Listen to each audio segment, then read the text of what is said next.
সেটা হচ্ছে অনেকেই সালাতের বিষয়ে একটা জিনিস লক্ষ্য করেছে, ইমামের সোতরা থাকলে মুক্তাদিরা সোতরা লাগে না।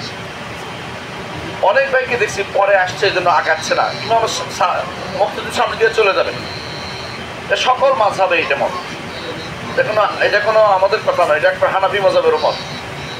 ইমাম জাইলাই রহমতুল্লাহ আলাইহি তার তাবিউল হাকায়েকের খণ্ডে লিখেছেন যে, অর্থাৎ যেখানে এই আলোচনা আসছে সেখানে লিখেছেন যে ইমামের সুতরা মুক্তাদির জন্য যথেষ্ট।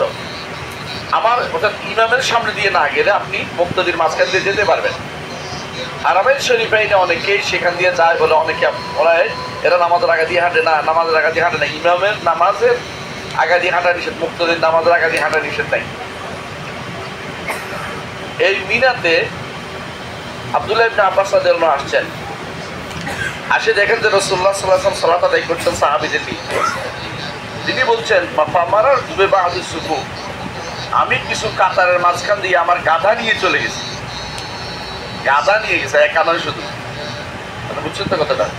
এর অর্থ হইল ইমামের সুতরা মুক্তাদির জন্য যথেষ্ট, মুক্তাদির সুতরা লাগে না, ইমাম মুক্তাদির সুতরা লাগে না। বুঝছেন তো? ইমামের পিছনে কেউ যদি সামনের কাতারে আসে, পিছিয়ে যা বা ঢুকতে চায়, কোনো বাধা দিবেন না কাউকে। ইমাম পিছনে বাধা দেননি, ইমাম বাধা দিবে।